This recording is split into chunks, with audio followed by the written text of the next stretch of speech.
ಅವರ ಮನಸ್ಸಲ್ಲಿ ಇರ್ತಕ್ಕಂಥದ್ದನ್ನ ಹೇಳ್ಬಿಟ್ಟಿದ್ದಾರೆ.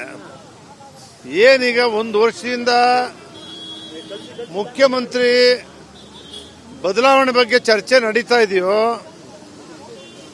ಮುಖ್ಯಮಂತ್ರಿ ಆಗಬೇಕು, ಉಪಮುಖ್ಯಮಂತ್ರಿಗಳನ್ನ ಬದಲಾವಣೆ ಮಾಡಬೇಕು, ಉಪಮುಖ್ಯಮಂತ್ರಿಗಳು 4 ಜನ ಆಗಬೇಕು, ಇದೆಲ್ಲವೂ ನಡೀತಾ ಇರ್ತಕ್ಕಂಥ ದೃಶ್ಯಾವಳಿ ಒಳಗಡೆ ಲೋಕಸಭಾ ಚುನಾವಣೆ ಆದ್ಮೇಲೆ ಸಿದ್ದರಾಮಯ್ಯನವರು ಬದಲಾವಣೆ ಆಗ್ತಾರೆ ಅಂತಕ್ಕಂಥದ್ದನ್ನ ಅವ್ರ ಪಕ್ಷದವರೇ ಮಾತಾಡ್ತಿರೋದ್ರಿಂದ ಇವತ್ತು ಅವರು ಏನು ಹೇಳಿದ್ದಾರೆ, ನನಗೆ ಮೆಜಾರಿಟಿ ಬಂದರೆ ನಮ್ಮ ಪಕ್ಷ ಗೆದ್ರೆ ಮಾತ್ರ ನಾನು ಉಳಿತೇನೆ, ನನ್ನ ಪಕ್ಷ ಗೆಲ್ಲದೆ ಹೋದ್ರೆ ನಾನು ಗೆದ್ರೆ ನನ್ನ ಮುಟ್ಟಕ್ಕಾಗಲ್ಲ, ನಾನು ಗೆಲ್ಲದೆ ಹೋದ್ರೆ ನನ್ನ ಬದಲಾವಣೆ ಮಾಡ್ತಾರೆ ಅಂತಕ್ಕಂಥ ಸಂದೇಶವನ್ನ ರಾಜ್ಯದ ಜನರಿಗೆ ಕೊಟ್ಟಿದ್ದಾರೆ. ಅವರ ಮನಸ್ಸಲ್ಲಿ ಇರ್ತಕ್ಕಂಥದ್ದನ್ನ ಹೇಳ್ಬಿಟ್ಟಿದ್ದಾರೆ.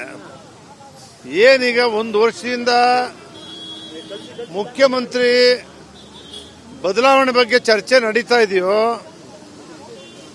ನೀವು ಪೋಷಕರಾಗಲು ಕಾಯುತ್ತಿದ್ದೀರಾ? ಚಿಂತಿಸದಿರಿ. ಓಯಾಸಿಸ್ ಫರ್ಟಿಲಿಟಿ 90,000 ದಂಪತಿಗಳ ಜೀವನದಲ್ಲಿ ಸಂತೋಷವನ್ನು ತಂದಿದೆ. 7825893601ಗೆ ಕರೆ ಮಾಡಿ. ಅತ್ಯದ್ಭುತ ರಿಯಾಯಿತಿ ಪಡೆಯಿರಿ ಹಾಗೂ ಎಲ್ಲರಿಗೂ ಗುಡ್ ನ್ಯೂಸ್ ಕೊಡಿ.